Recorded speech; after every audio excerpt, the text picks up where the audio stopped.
very good afternoon, and everybody that's joining me this afternoon on our public holiday in South Africa.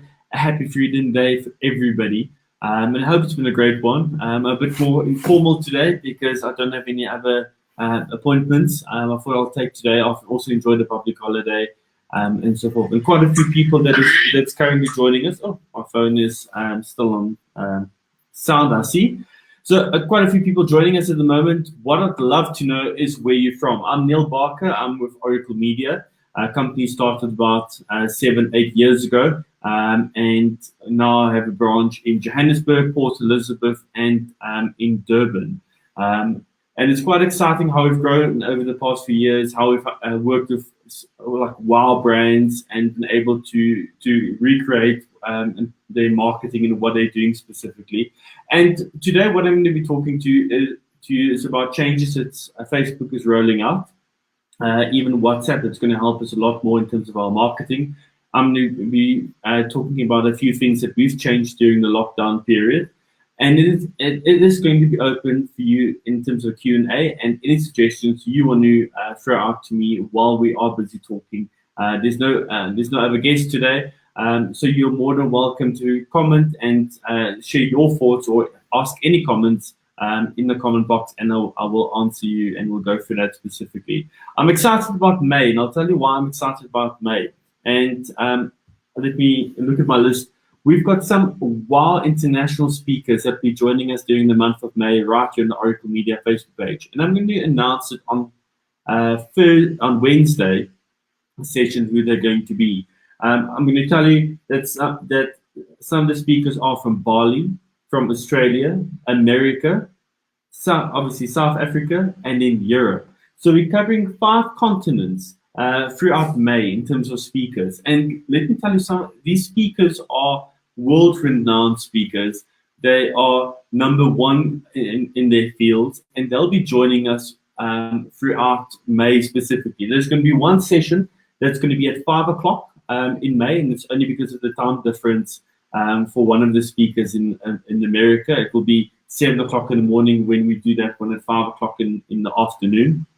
So that's going to be quite exciting. They're all going to be here right on the Oracle Media Facebook page, and it's going to be free and live for you to ask them questions and pick their brain. And I think that's going to be quite exciting. During April, we've had wonderful speakers from Michael Jackson, Beth Hancock, Jane Stevenson, Tanya Kuhn, and so forth that joined us, even Emma Sadler. This coming Wednesday, we have the CEO of the Nelson Mandela Bay Business Chamber, Nomkita, that's going to be joining us as well, talking how businesses are adapting during the lockdown period. And this Friday will be our first 2 speakers, one from Australia, one from Bali, that's going to be joining us right here on the Oracle Media Facebook page at 3 o'clock this coming Friday. Before we start off, some people just joining us. Gary, obviously from Center Stage, who has been entertaining us for years. I'm from my lounge, recently from the bedroom. I hope you have a glass of wine there, Gary. Then Jackie's saying, hey Neil, happy Freedom Day. Happy Freedom Day to you as well, Jackie. My mum joining in there. Hello to you too. Philippa saying, hi there, I'm P, and the Communications and Funding Director at Elson Academy. A very welcome to you. Enrica's joining us from Johannesburg. Gary saying, have you found a significant reduction in Facebook advertising auction cost during the quiet time? I'm going to definitely be going through that as well with you, Gary, and we'll be discussing that in a little bit more detail. Today I'm all alone, so I have to manage showing all of the comments to you, and obviously still try and keep my attention, and sometimes I'm not good at multitasking. So to get right through into some of the advertising, and Cheryl also joining us. Hey Cheryl, how are you? Have we seen a reduction in terms of Facebook advertising and cost during the quiet time? Now, Gary, the cost, are you talking there specifically per lead? So some people have said that Facebook has actually become a lot cheaper in terms of advertising. And I don't agree with it, because it's actually become more expensive. You have a bigger database now because of people being more on Facebook than ever before. You have more people advertising on Facebook. If you look at our clients' budgets in terms of Facebook advertising, Instagram, and YouTube, and especially Google, they've actually upped their budgets per month because there's more people that you can now target on Facebook that's active during the day.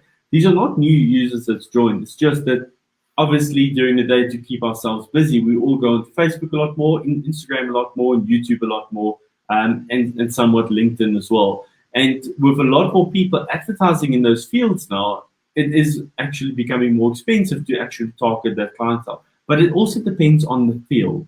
So if we're going to go into a field that can prosper now and sell, so for example, let's look at the motor industry.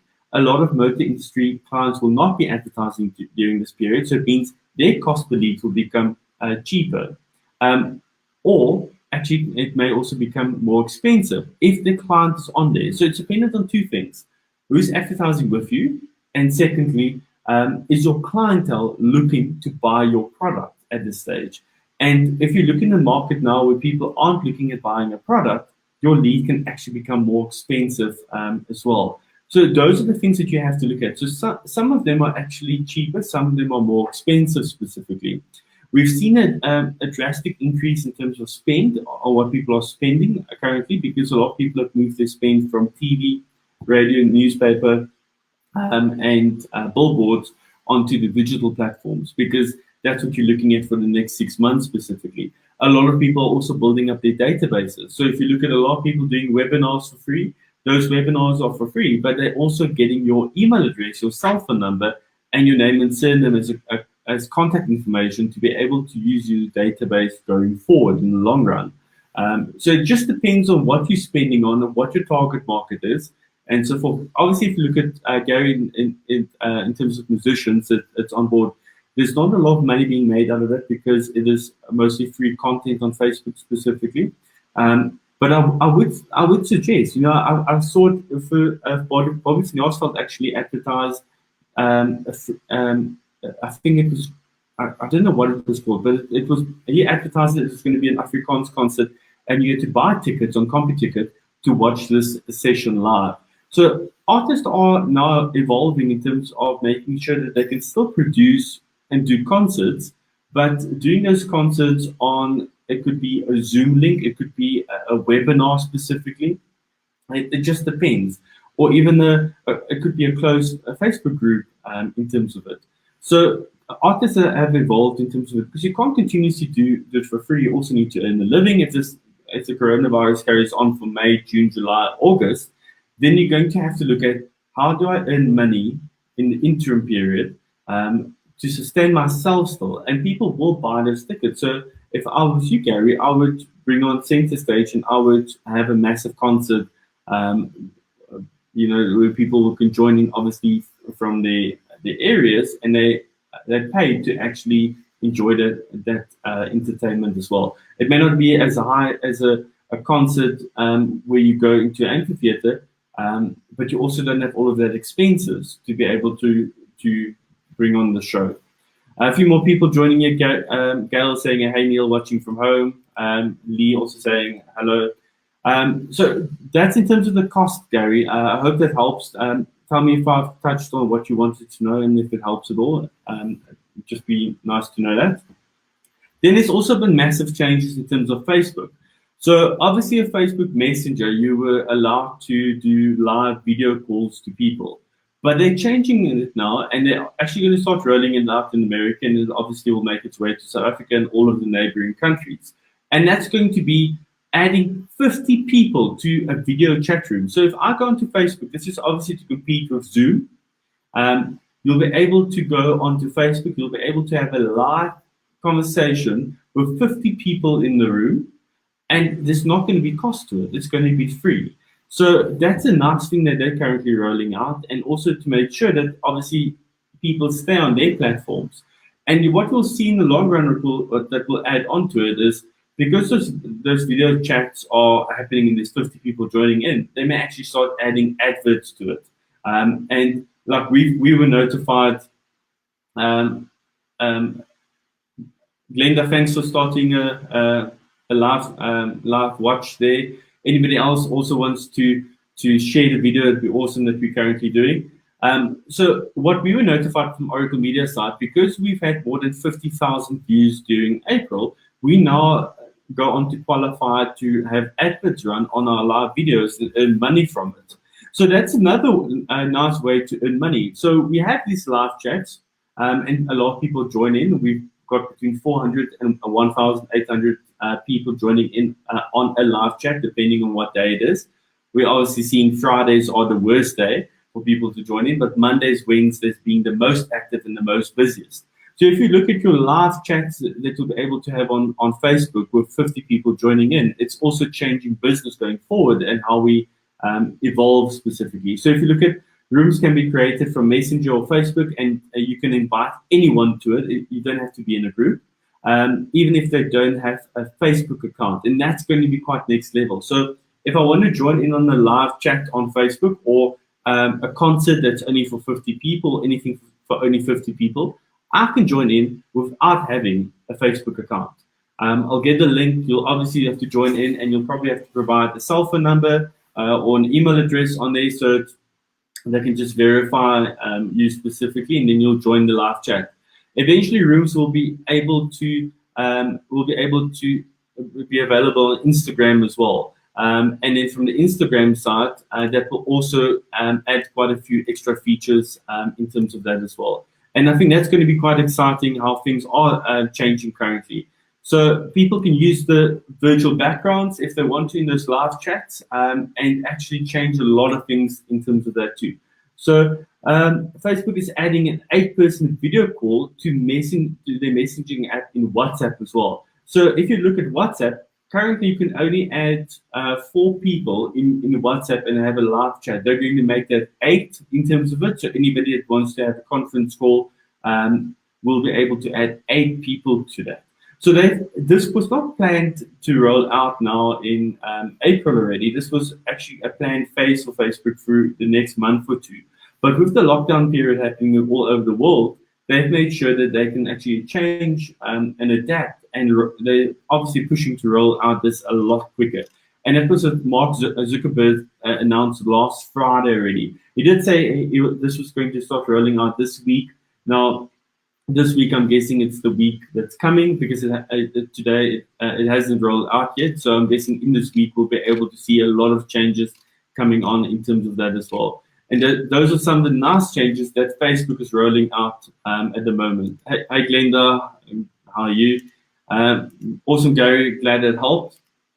So in terms of Facebook advertising, how that's changed in the last month, a lot of clients are looking at how can I sell my product and still make money out of it. So how do I do that specifically? You have to obviously look at your market and how you're telling your story. So one thing I really liked before the lockdown was Nando's. Nando's did a whole video on a message to their people and a message to their clientele. And it was the CEO talking from the heart, telling that for the first time since Nando's came into the country, they're turning off their flame. And why they're turning off their flame and so forth. And it was a really sincere message that he sent out to everybody. And again, obviously Nando's did a brilliant job in terms of that. And if you look at the advertising that we're putting out now, it needs to be sincere. You need to be able to show what you're doing to help other people, but still obviously you need to make money out of it as well. And if you look at your advertising now, if you're going to say, I'm here to help our clientele and we're here for you through this period, say I'm an insurance company, I'm saying I'm here to help you and this is what, we're going to get through this together, then you need to actually help your clientele. So how are you helping them? Because if I'm your client and I'm listening to this insurance company that's saying that I'm helping them and we're in this together, but you're not helping me, then I'm more inclined to actually leave you and move on to another insurance company. I saw one of my friends mentioned the other day that she's been with the bank for 22 years. The bank proposed that they're going to assist her with monthly payments. But if they help you with your monthly payments, and as you saw in the terms and conditions, then you'll actually be open to actually show that you are behind on your payments, and it will affect your credit record. So is that your bank helping you, or is it your bank actually setting you up for failure going forward? That's what people look at currently now. So it all depends on how you're selling your service and what you're doing, the message that you're telling to the world as well, and the open communication that you're having with your clientele right now through this process. For anybody that's joining in at the moment, we are open for questions or any thoughts if you'd like to share anything today. I'd love to hear your comments and your thoughts in terms of it as well. And we'll share this on the discussion. This coming Wednesday, we've got Nomkita from the Business Chamber that's going to be joining us, the CEO. And this coming Friday, our first two guest speakers from Australia and Bali that's going to be joining us right here on the Oracle Media in conversation with, which is going to be quite exciting.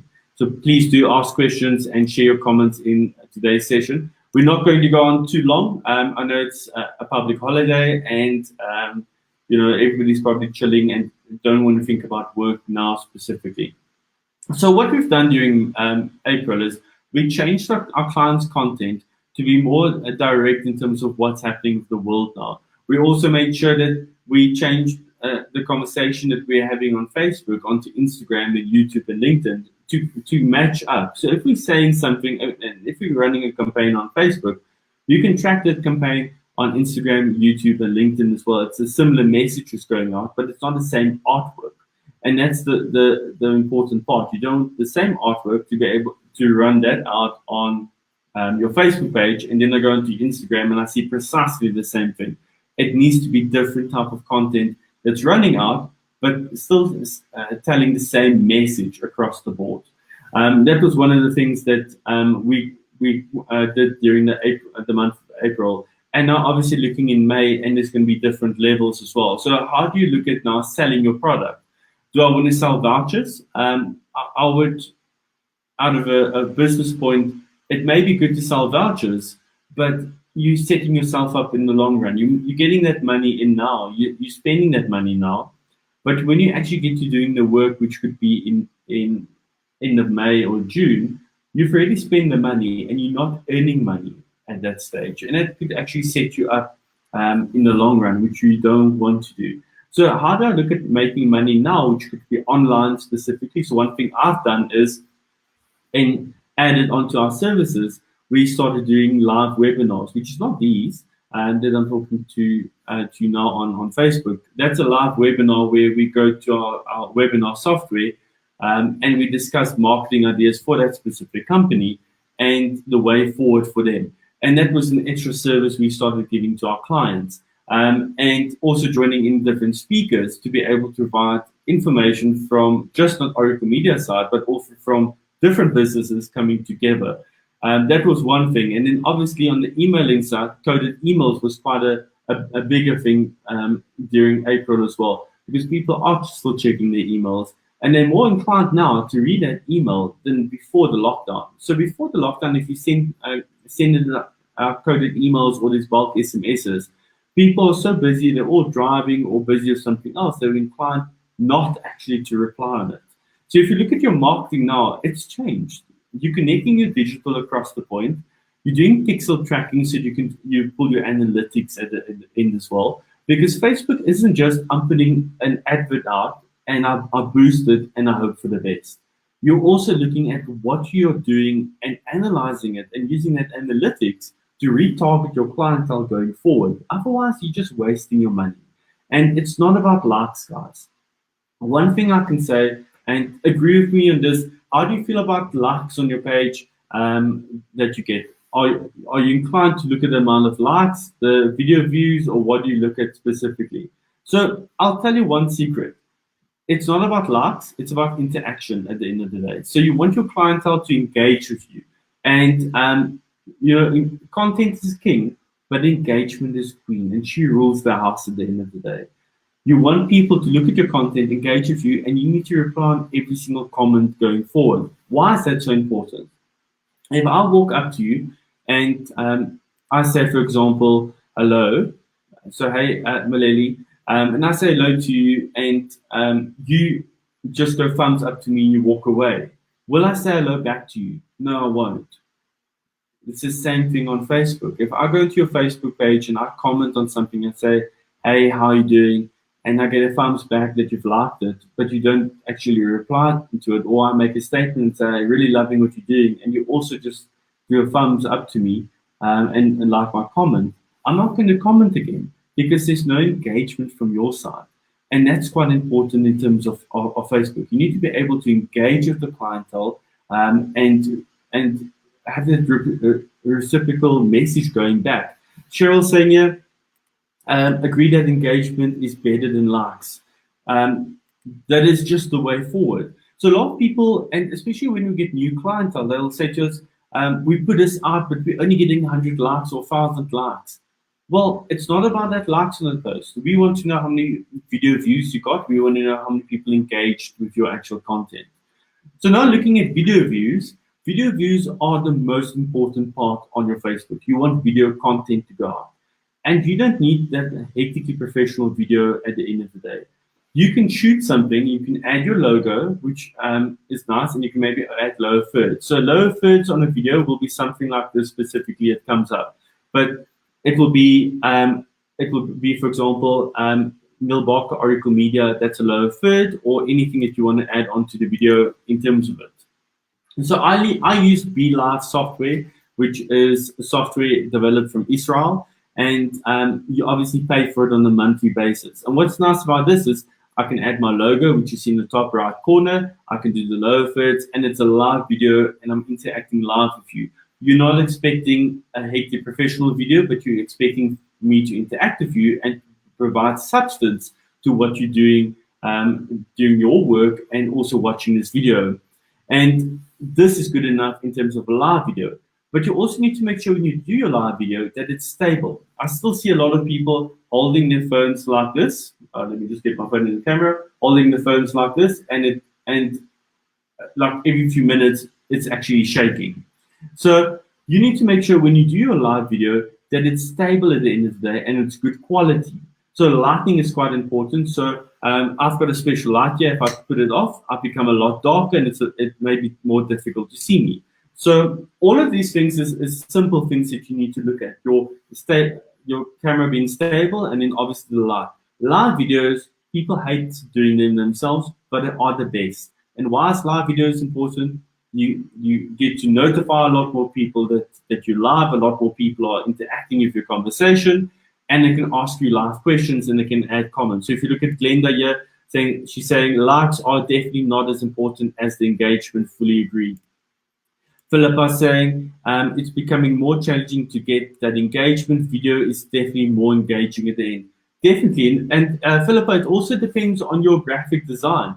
A lot of people on graphic design is making the mistake to actually do more than 20% text on it. So of my conversation with Carla last week, we spoke about the designs you should do on Facebook, and also we spoke about what you should allow and what you shouldn't allow on Facebook specifically and Instagram.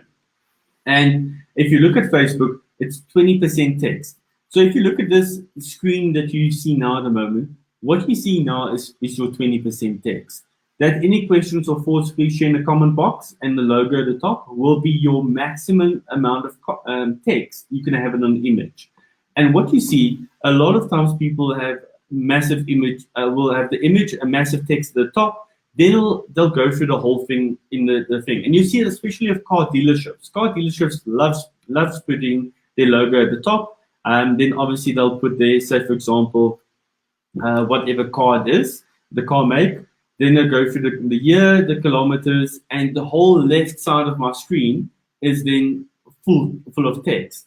That is more than 20% text. So the problem with that is that at the end of the day, when it's more than 20% text, you're actually shooting yourself in the foot in terms of boosting. Sorry, I'm typing here while I'm talking to you, and multitasking isn't always my best. So why is that such a downer at the end of the day when you do your boosting?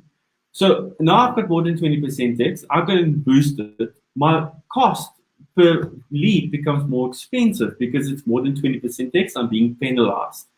And that's the last thing you want to do. Then there is boosting video ads. And I love doing boosted video ads. Why is that even better? because I'm telling my message, and you'll see the lot, especially currently with business coaching. A lot of people are going on business coaching, selling their business coaching, and they're talking to you. So they'll say, "Hello, I'm Neil Barker. Thank you so much for joining me today. I'm from Oracle Media, and if you come onto Oracle Media, I'll be able to provide you with the following results. We'll be doing the following. We'll look at your business in this way, and it's this price." And that's a video side. And you may have the following questions. What happens if I'm using another advertising agency? What happens if I want to do my graphic design in-house and I want to outsource the balance to you? How does pricing work? How does payments work? And you answer all of those questions in the video side. That will obviously be more common questions that you normally get. And while the person watches the video, they've seen your price, they've seen the value that you're adding, because value is the most important, and you've also answered all of their questions. And it's a done deal. Now, the next thing is to click on that live link to actually take you to a landing page. How many of you that's joining today use landing pages? I'd love to know how many of you use landing pages on your adverts as well. So then I go through your landing page, I click on your actual specific products, and then I do it all online. I don't have to phone you. I don't have to converse with you on email. I've done it from your advert to your landing page and clicked on the product that I wanted and paid. They're done and dusted as well. Glenda saying, "Neil, I'm very active on Twitter and I enjoy the engagement. Any advice on that platform?" Glenda, Twitter, I'm not the biggest fan of Twitter, and I'll tell you why.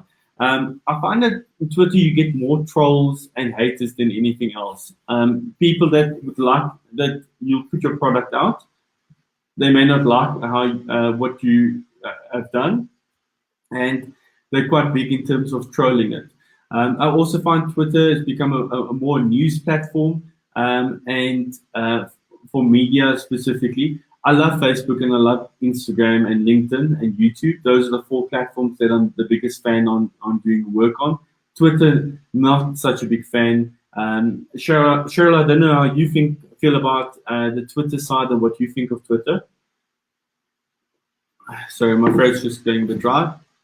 So, any advice on that platform? Obviously, it's important to also have your text. Obviously, needs to be quite short. You need to have your image on there and then a live link to whatever you are selling. I would also connect people to my different pages on there as well, instead of just keeping them on the Twitter page. On Facebook, that doesn't work so well when you want to take people away from Facebook, but on Twitter, it doesn't really penalize you so hectically in terms of that. Lee's asking here, different bright colors play a role in your marketing and advertising. Definitely, I completely agree with you. So last week we sent out a coded emailer, and it was our corporate colors of red, blue, red, white, and black. And in the middle, it was sign me on today in yellow. So it was completely different from our normal corporate colors. And also, if you look at yellow and orange, it's a warm color. It's more inviting, and it's more trustworthy as well. So if you look at your colors, it plays an important part. Also, when you only use your corporate colors, nothing stands out really, because people are used to your colors and they look at it. So if you look at, let me bring this design up here. If you look at In Conversation here specifically, we've made sure that the In Conversation stands out in a different type of text than the rest of the image. If you look at the red and this white of the other text, it's a different type of text. So our way of making this stand out was the different type of text that we used in it. If we obviously wanted it to stand out more, we could have made In Conversation in yellow. And also what we did is we didn't add the Oracle Media logo anywhere onto it, because the whole idea was to start something in conversation with, and people knowing automatically it's on the Oracle Media Facebook page. And that's how we advertised it during the month. So different colors is quite important in terms of it. Cheryl saying yes, she agrees. Don't like Twitter as well. Also, a big thing, Twitter isn't as massive in South Africa as other countries. And a similar thing to what you're finding on Instagram that you have on Twitter is the explicit content that some people are putting out there. And even if you don't go and look for it, it still finds a way to you. Where you're going through Twitter, you could be going through a newsfeed, and there's something explicit in it, and it's the last thing you want to see on social media specifically. So yeah, it's also just one of the reasons I'm not the biggest fan of that. So I would look at what are you looking at. Glenda, I'm going to ask, what type of service and product are you selling on Twitter? I'd love to know that. Ali saying, thanks so much, Neil. Philip is saying, how do you feel about marketing using TikTok? So TikTok is the product or the platform that's actually grown the most. I think they're growing by 500 million a month, which is a massive amount of views they users they're getting per month. So TikTok, at the end of the day, if I'm going to go onto TikTok, if you look at your type of users that's on there, it's more, it needs to be funny, it needs to be entertaining, and so forth. Am I going to buy your product on there? It depends what type of product it is. So if I want to sell my product, I won't create my own platform on there. I will use influencers on TikTok specifically. And influencers is just a lot nicer and easier on that type of platform than creating your own platform. Because if I'm, for example, selling, say, chips, Simba chips, how am I going to make it quite funny and entertaining every single video and every single post about my Simba chips? Why don't I just contact a few influencers, which is going to save you actual money in the long run, and advertise through them? So where they do maybe something funny with that Simba packet of chips, and there's a link through. And that's how a lot of people also use Instagram. So instead of creating their own content the whole time, they go to 5, 6 different influencers and they launch it like that. So a project in England, which was quite exciting and fun, was an underwear brand, and this underwear brand decided to actually go forward, and it's called Box Menswear. And what they did is they launched their product by using loads of influencers. So they found 20 influencers around the world, from Australia, from Bali, America, Europe, and England. The brand is from England itself. And what they did was they worked with those 20 influencers, and the influencers sold their product and made it more popular in terms of branding. Because if I go out and I say, this is the underwear that you need to buy, it's wow, it's better than, for example, Calvin Klein or whatever other underwear brand there is, will you believe me? You're just going to go and say, oh, whatever, Neil, you're just obviously saying it to sell your own brand. But if 20 influencers with a few hundred followers each go on and say, I'm using this underwear and it's really comfy, it's the best underwear ever, and I would recommend you buy it, you're going to get a lot more traction to your Instagram and Facebook page, and you're actually going to get a lot more products sold out of it as well. And you only have to pay the Instagrammers, influencers once off. And that's what I really like about Instagram, is using the actual people that have a nice following in terms of it. You also have to look at their following. Is they following your actual clients? In terms of, and how big is their clients? Because a lot of people say I'm an influencer, and then they hardly have a massive following at the end of the day as well. So I think there was a question there I was getting to, and I may have been distracted a bit. And it was TikTok. I think that's what you asked, Philippa. It was about TikTok. So you can use TikTok for your marketing tools. I would suggest you do it by influencers and not creating your own page specifically in terms of it. Lynn saying, talk a little bit about the value LinkedIn, please. I'm definitely going to get there as well, Lynn. I'm just going to get through the last few questions here about Facebook, Twitter, and so forth. Glenda saying, thanks, Neil and Cheryl. Ashley saying, Twitter's chats are valuable. Yes, there is some valuable chats on Twitter in terms of information itself, but not so much product selling always, Ashley. Then Philippa saying, not so easy if your business is a professional service, but is directed at teens of or young kids. Definitely. So if it's a professional service, you need to obviously look at how you want to advertise it and how you want to bring it across. So even with TikTok, you can have a serious conversation as well. Philippa, I don't know what product you're selling to teens specifically or young kids, but I also have seen professionals go on. So If you look at Charlie, I'm just trying to think what Charlie's surname is. He's an Instagrammer, um, specifically, that works on the modeling side, and he's been selling his services in terms of raising funds for COVID-19 and awareness in terms of it. So he'll go on and he'll have a live chat about the risks and the fears and how you need to obviously dress when you go out. So there is a way to do it. You just need to make sure that you do it in a clever way, ultimately. Carmen from the Oracle Media team, she's the manager of our social media department. She's saying, so for Africa, the challenge is, what are you selling? Number one. Number two, who are you selling to? Who is your target market? TikTok is huge, but in SA, the better platforms is Facebook, Instagram, and business WhatsApp. Definitely. You obviously need to go look at where your target market is at the end of the day. Philippa asking, how do you find these influencers?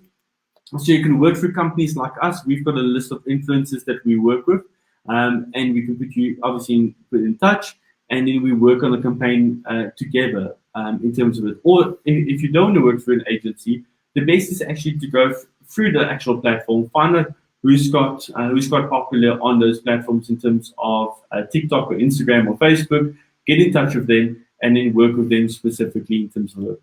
Carmen saying, spot on, Philippa. In SA, it's an average age of user is 16 to 22 at the end. And obviously need to look at who is your clientele. So to get one back to what Lynn asked here, I'm just going to get to that. Lynn said, talk a little bit about the value of LinkedIn.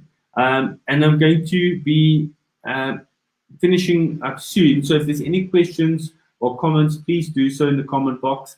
Can also ask for those who's joining in at the moment, please do share the live video while you are live and like it, so it's just getting more traction at the end of the day. I'm really asking that of you. That'd be quite awesome. And then on Wednesday, we are announcing the speakers for May. We have got speakers from Bali, Australia, America, obviously South Africa, and Europe. So 5 continents that's going to be participating during month in terms of speakers. And these are world-renowned speakers. This coming Friday, we are already getting our speakers from Bali in Australia. And these are speakers you don't want to miss out on. They're really, really wow. And I'm going to throw in a clue of one of our speakers on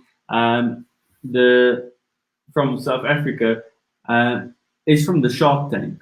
So he's going to be joining us and talking to us as a speaker during the month of May as well. And those are going to be quite exciting. So looking at LinkedIn specifically, Lynn, obviously when you're doing LinkedIn, it's more professional service.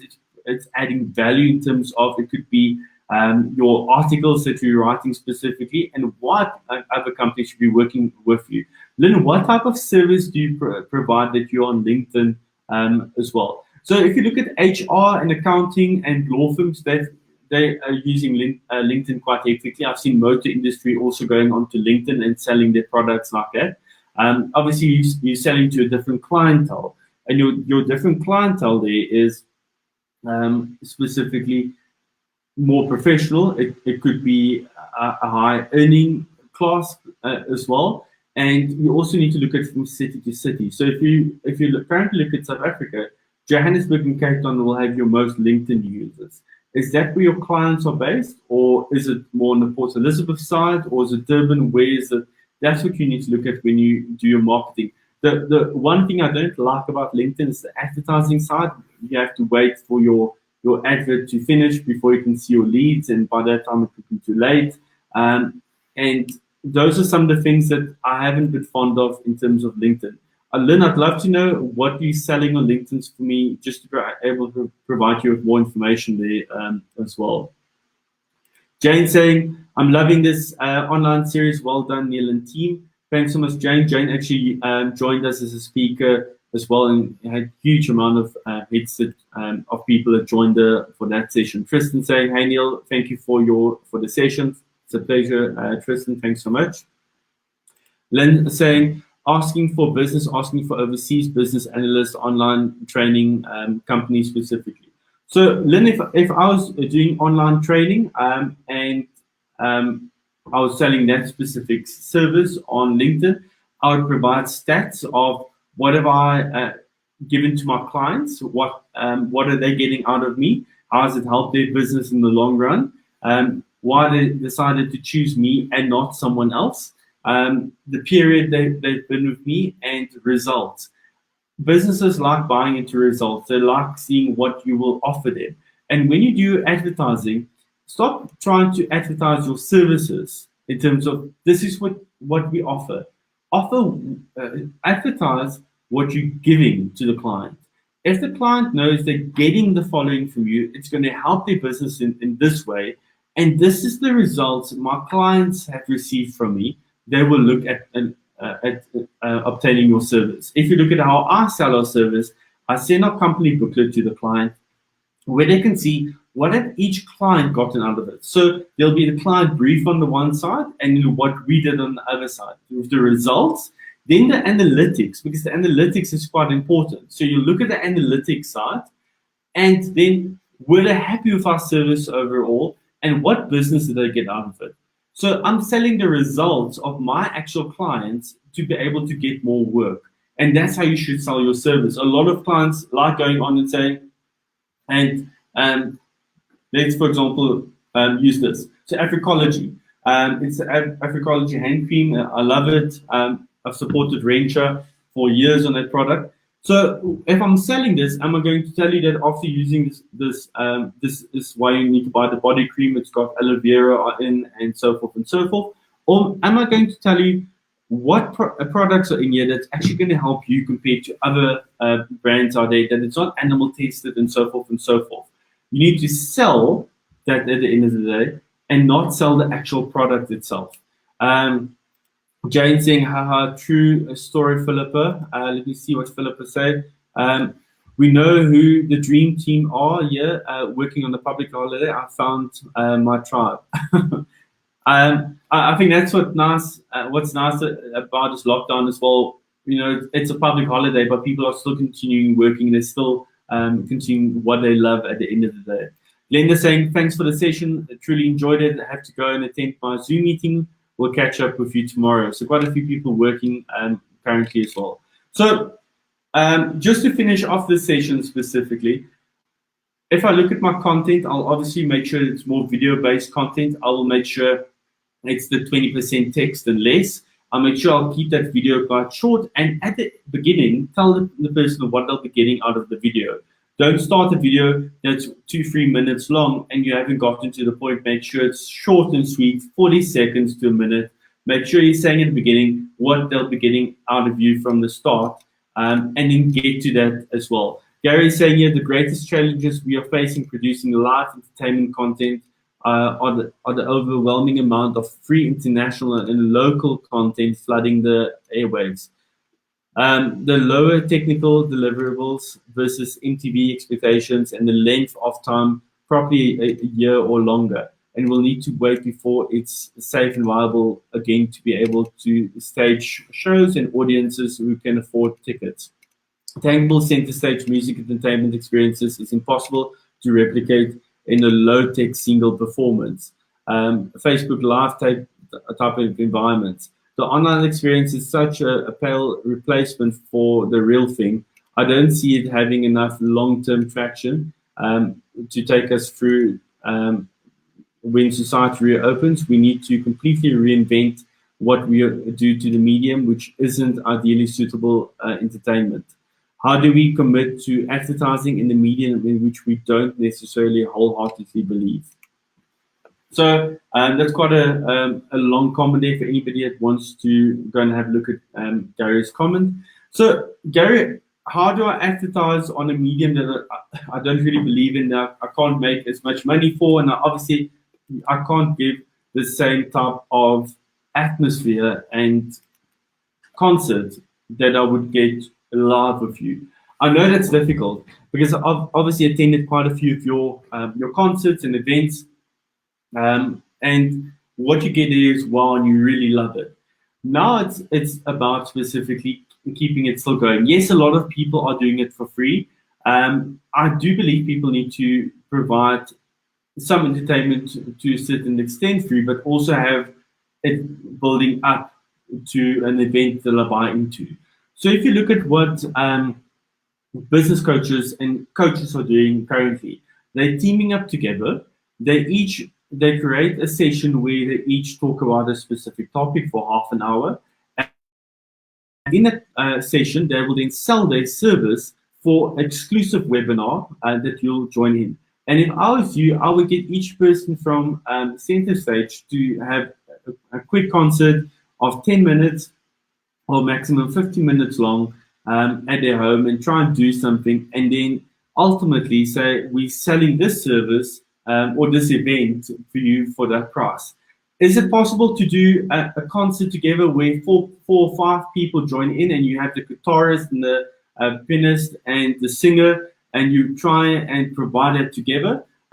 That's what you need to look at logistically if that is possible. And whether you have it on software like this, like BeLive, or even on Zoom, or even on Webinar Jam specifically, and you look at the quality and you provide that concert together, that's what you'll have to look at if it's possible, if that is possible and viable, or looking at some of the concepts that you've recorded in the past and putting that live up.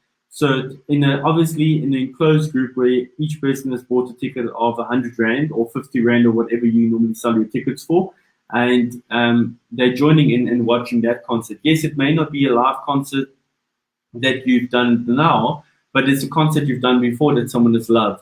And, I think people are also inclined to look at those specifically.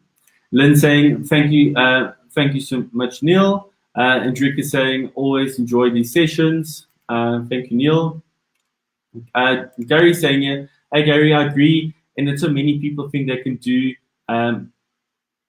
their own events online because they've used Zoom once, for example. There's still a need to have the event element, which is not a webinar based. I completely agree with you, Jane. There's experimental element that's missing, but that's where we need to reinvent and how we do it. So I completely agree with you. Live sessions will never replace that live event that's going to take place or which you attend.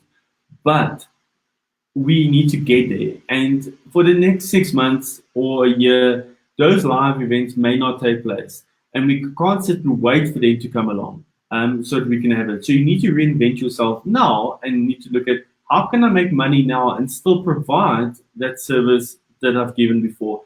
I don't agree it's all of the live free events that's taking place. I do believe people will pay money, even though it may not be as much money, to attend the event because people are looking for entertainment. They are looking for that positivity at the end of the day. And you could look at maybe doing the first session live and then going through to a concert that's been recorded specifically. If you look at, obviously, with Jane of Magnetic Storm, they've done brilliant events in the past, and I love how they do it. They sell experiences at the end of the day. It's at lights, it's the whole mood, it's the sound that you buy into at the end of the day.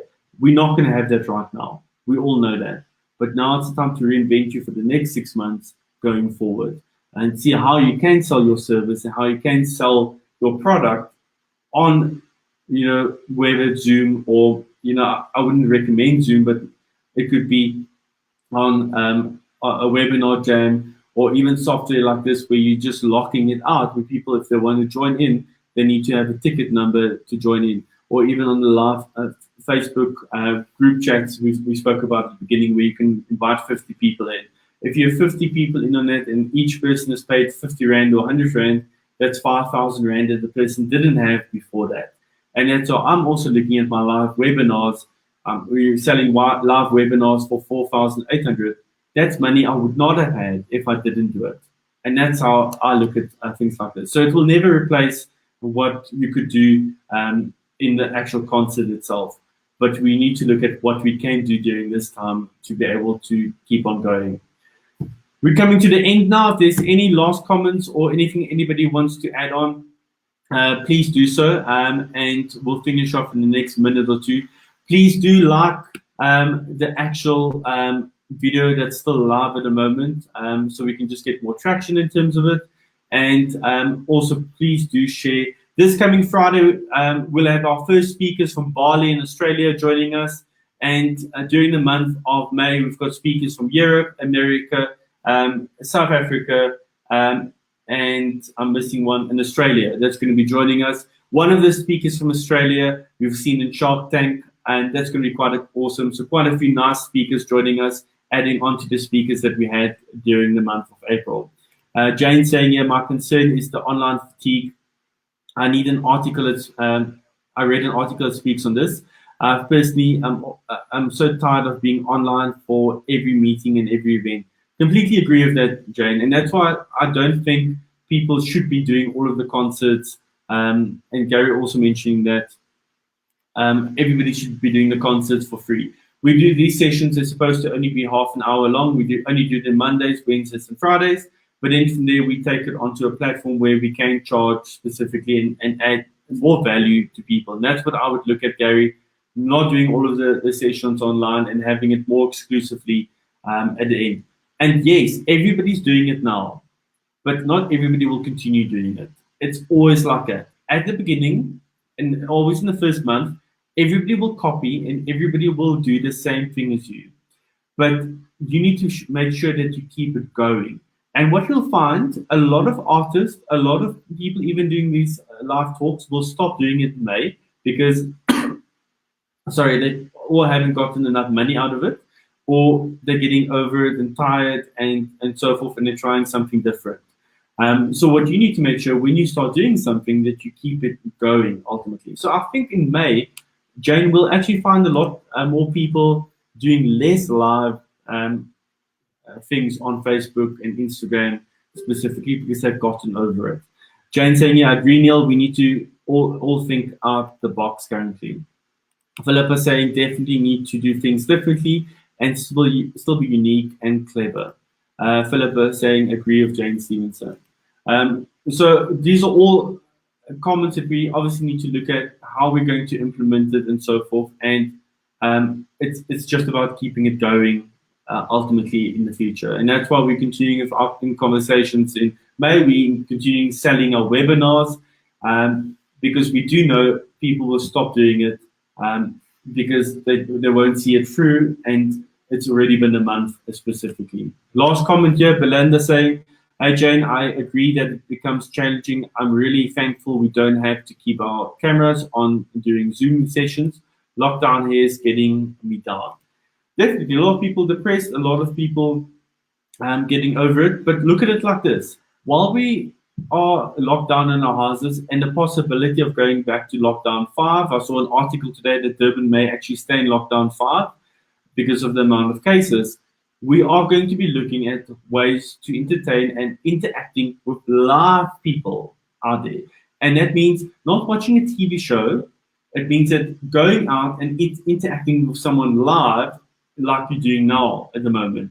So having a session like this is I can share my comments, I can add on value, and it's live at the moment, and it's a lot better than it could be with a TV show. And I'm not talking about just this session, I'm talking about any live session. I'd rather interact and watch someone live than watch a TV show. And that's why if you look at your TV programs on DSTV that does the best, it is all the live documentaries that people record at the end of the day. It is not the pre-recorded, edited shows that's a movie or TV series. It's all the live documentaries, the Kim Kardashians and all of that type of stuff that people end up watching. Belinda saying, hey Jane, I agree that it becomes challenging. I'm really thankful we don't have to keep our cameras doing Zoom. I think I did mention it. It came through a second time. So thank you so much for everybody that's joining us today. This coming Wednesday, we'll have Nomkita from the Business Chamber on, the CEO. And this coming Friday, we will have our first speakers on for May, which is from Australia and Bali. We will announce that during the month, during Wednesday session at 3 o'clock. And these speakers during May is going to deliver a different message. It's going to be a different speaker from each and every other one. And that's why we do these live sessions. So I hope today's helped. If you can please comment and tell me what you're taking away from this message and this video specifically in the comment box. I'd just like to know one thing that you're taking away from this live session today specifically. That would be really awesome. So please just comment in the comment box that one thing that you're taking away from this live video. And then I'll see you this coming Wednesday with Nomkita, the CEO of the Nelson Mandela Bay Business Chamber, as well. So thank you so much for joining, and enjoy your Freedom Day. We may be confined to our houses, but we still have the freedom to be able to go onto technology, to be able to do what we want to in our houses, which is confined, but we still have so much to be fortunate for in South Africa. We've got a president that's looking after us, and it's leading us through this whole thing, which is, it is going to be tough, and we are going to be depressed and negative, but it's how you embrace it at the end of the day. Thank you so much for watching today. I really do appreciate it. I will see you this coming Wednesday at 3 o'clock right here on the Oracle Media Facebook page. Thank you so much, guys. I'll see you then.